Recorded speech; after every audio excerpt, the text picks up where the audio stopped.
Hi guys, sorry, don't know what got into me there. What's cracking, like and big smacking? My name is Emperor, help me spell backwards, and welcome back to another video here on the channel. Today I'm going to be showing you guys how to do the complete Easter egg for Citadel Des Morts and Black Ops 6 Zombies. Now, I know this Easter egg guide has been done, I know plenty of people have done it, and plenty of people have done it with like 25-minute guides, 20-minute guides, ultimate guides. Today I wanted to make a beginner-friendly, easy-to-make, casual guide. Basically, I'm going to show you a way that I do it that has everything done by round 15. This is to ensure that you guys can have the easiest experience possible in case you guys are kind of maybe a beginner or new to the modern zombies, Easter eggs, and because of that, you're not really familiar with old school zombies and you're not as good at doing the steps in certain orders. So today, I'm going to give you an order that should make it a little bit easier for you and your friends to play through. So first, go ahead and go through the left side into the hilltop area and make your way up to this little shack right here. There's going to be a horseshoe on the wall above one of the doorways. You're going to want to turn towards that doorway and shoot the horseshoe off the wall, and whenever you do, you're then going to want to pick up the horseshoe from the wall. After this, pick up the lightning rod that is right next to this barrel, right next to Deadshot Daiquiri. After that, progress your way into the little castle area and towards the cannon so that you can go ahead and shoot the cannon to open up the castle. Once that's done, you're going to want to progress into opening up Pack-a-Punch. Once you are inside the castle, there are two doors. I recommend going to the right side door because that leads to the sword room, which is closer to Pack-a-Punch, and the quick revive room. It just gets you there faster, but you can go to the left side because you're going to need the pages from in here anyway. So, once you are in the stamina up room, go ahead and look around for the pages. Here is one of my locations in front of that TV. Another location that I had is going to be right here by this bunk bed and desk. Another location was right here on the wall in the hallway of stamina up room. And the last location I had is right here in the other side of the hallway of Stamina Up Room. These 4 page locations are not exclusive. They are always going to be random, and there are a couple more other ones in the map, so just kind of look around. They're not too hard to find, and yes, but you are going to need these for a step that we're about to do. Also, during all these steps that we're currently doing for setup, whenever you have enough scrap, go ahead and buy dead wire for your gun or use a shock charge and go shoot this box I'm about to shoot down here on this wall right here in the courtyard by Speed Cola. Once you shoot it, it will then pump out another lightning rod that you can pick up like the one we picked up by Deadshot. It's just important to have for later on in the step. So whenever you have enough salvage to, go ahead and go do that real quick. After discovering the pages, go into the Pack-a-Punch room and shoot off the locks to open up the Doppleghast from inside. Go ahead and kill the Doppleghast, and once he is dead, you will want to pick up the blood Ethereum crystal he picks up and interact with the portal that is inside of the crate. The crate will disappear and Pack-a-Punch will be there. Now, you can move on. Make your way in the Quick Revive room and come into this little side hallway in Quick Revive room and interact with this door. Croft is going to start talking to you and do like a little mini in-game cutscene. Go ahead and let that play out. After that, go back to spawn and go into this bar right here. There are going to be some bottles on tables with Roman numerals on them in order from 1 to 6. You are going to want to activate these by interacting with them. The first one is here on the counter. The second one is going to be here on this table right here. And the third one is going to then be on this table on this booth right next to the counter. The fourth one is by the pool table upstairs on this little shelf right here. The fifth one is going to be on this table on this booth right here.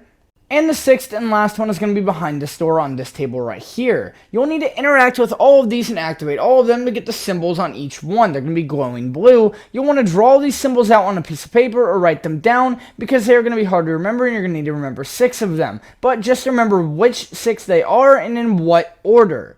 For this next step, somebody in your game needs Melee Macchiato, so if no one else in your game has it or you don't have anyone else in your game, go ahead and buy a Melee Macchiato now.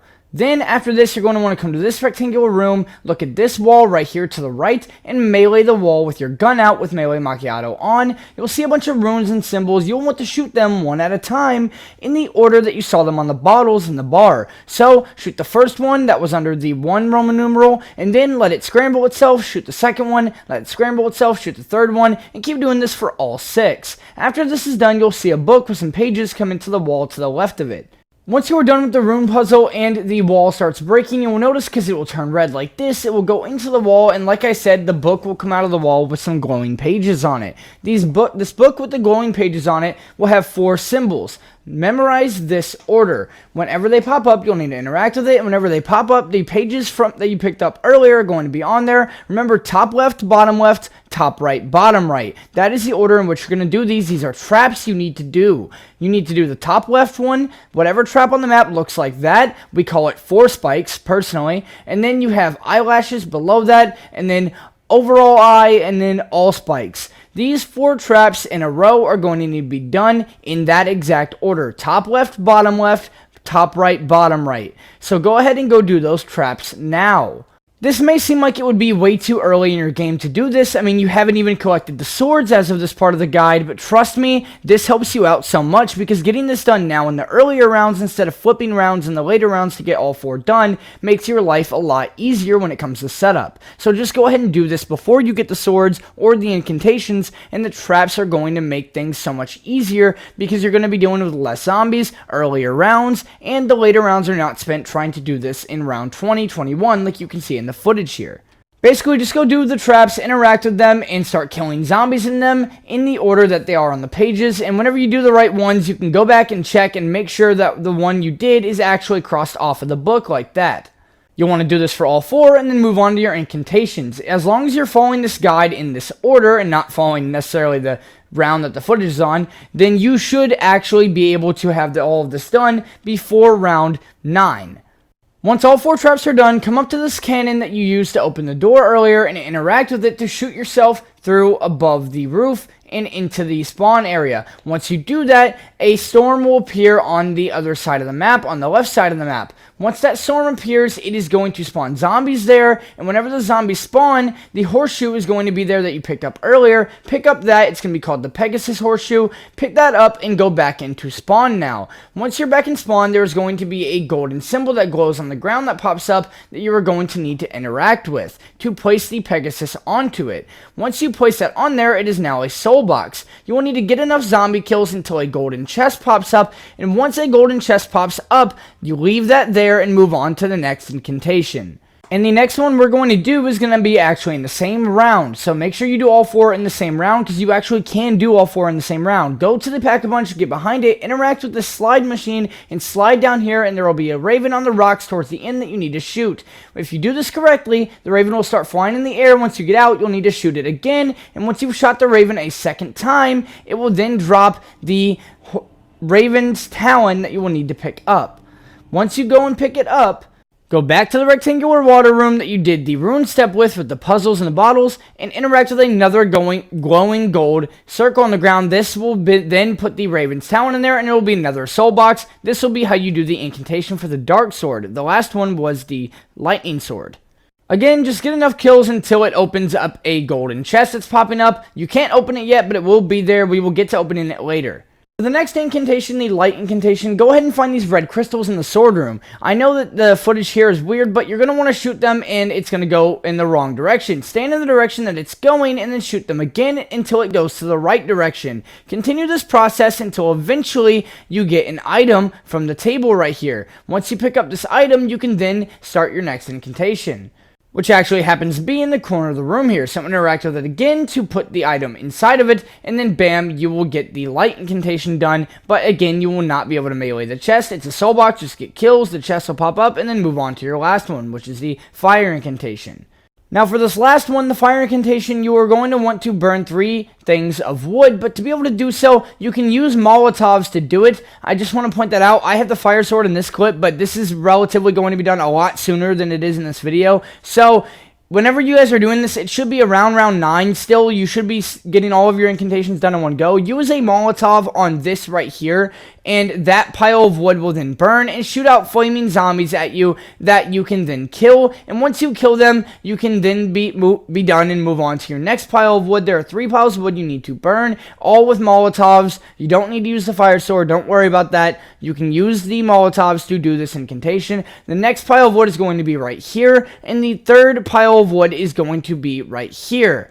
Each one of them is going to spawn zombies on you, but the last one you do is going to spawn a Doppleghast that whenever you kill is then going to drop an item that you can then pick up and take over to this little area where a golden glowing circle will pop up. Again, interact with it. It is then going to be once again a soul box. Do the soul box, get enough zombie kills, and a golden chest will come out of it. Congratulations, now you've done everything you need to do before round 10. You should be on round 9, so go ahead and end the round finally, or if you have not been able to make it on round 9, just go ahead and, move on to the sword step now. But the sword step starts at round 10 because you have to then get metal bucket head helmet kills and start collecting the swords. To save some time in this guide, I'm going to link all 4 of my sword guides down in the description down below. So go to those if you need to know how to build the swords. If you still don't know how to build them, go to those. I have 4 guides on how to build every single sword and upgrade them. So go to those in the description down below and then kind of come back to this timestamp in the video. And we will then move on to the Mythic Orb step. So the first thing you should do once you get your swords is go to each one of the locations that you did the incantations at. Starting with the dark sword, just take out your dark sword, and then once you get there, melee the golden box that has the incantation in it with the sword that goes with the incantation. So if you're in the dark sword rectangular water room, melee the golden box in there with the dark sword. If you are then in the courtyard where you did the fire incantation step, melee the golden box there with the fire sword. Melee the light golden box in the statue room with the light sword, and melee the incantation box holding the electricity incantation over in spawn. Melee that with the lightning sword. This opens up the incantations, and make sure that you have the incantations for later on in your game. Make your way into this rectangular water room and into this stairway. See, the traps we did earlier left a little bunch of symbols on this wall. You need to remember these symbols in order. In mine, the first one was dragon, second one was stag, third is raven, fourth is lion. I'd actually recommend writing down these symbols in the order that you get, because you need to then do this order whenever you're doing the salute step. But this wall and this staircase is going to have this order after you did the trap step earlier on in the egg. So what you need to do is come into the sword room, and this is called the salute step. Come up and use the incantation that you collected for each sword. So this is a dragon sword, so I'll use the fire incantation, and then inspect your sword, the fire sword, in front of the fire statue or the dragon statue. Once this is done correctly, it will then salute, and then it will start glowing gold. You can then move on to the second one that was in that order. So mine was stag, so we did stag next, and then after stag we would do raven next in mine, and then after raven we would do lion last. Or in yours you'll have a different order, so just remember that order, and you'll want to melee with the incantation, use the incantation that you have for that specific sword, and then inspect that specific sword in front of the statue that it goes with. If done correctly, it will salute and then have a gold glow like this, and you want to do all 4 in the order on that wall. Once all 4 are done, it will then start showing you a good little mythical orb that pops up. And as it's lowering down, you're going to want to walk up and collect that mythic orb or mystic orb.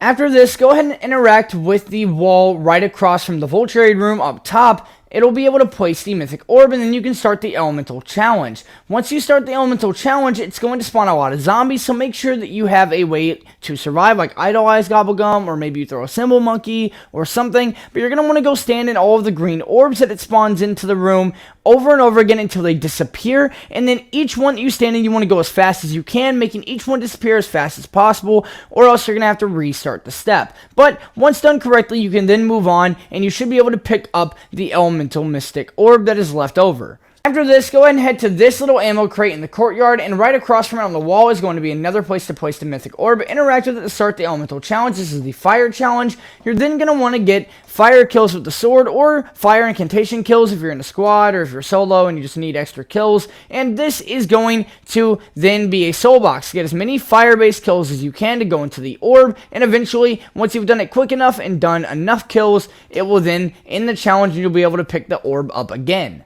Head into spawn, there's going to be another one exactly where you did the electric challenge to get the electric incantation open. You're going to want to do another one on the wall directly next to that as well with the electric sword and the electric incantation.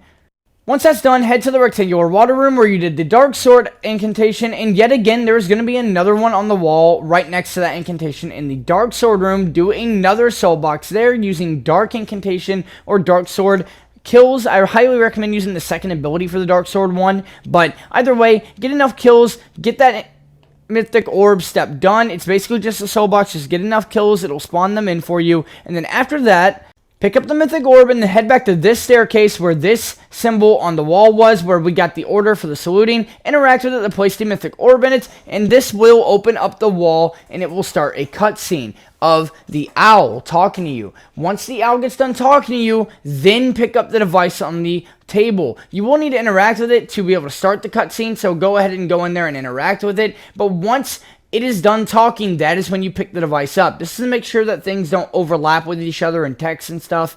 But yeah, go ahead and pick that up after he is done talking. He's going to talk for a bit about how his bastard son did some stuff, whatever. Go ahead and talk to him, and then pick up the item on the table below him. After this, it's boss fight time, so go ahead and head to the statue and spawn, interact with it to start the vote for the boss fight, or if you're playing solo, interact with it in general, and interacting with the statue and spawn will start the boss fight. He will kind of mess around a bit, and then he will slam his hammer down on top of you, and it will teleport you and your squad into the boss fight, and you will be able to then start the boss fight. There are 3 phases. Each phase shortens the arena for the boss fight, so it adds more and more lava there. He does jump around a lot. He literally jumps in the air, walks around, will run at you. He'll slam his hammer down, throw lava at you. So be very careful. Make sure you're set up for this boss fight. But other than that, congratulations. That's how you do the Easter egg. Hopefully you guys have enjoyed, and I'll see you guys in the next video, in the next map, and in the next guide. Peace out.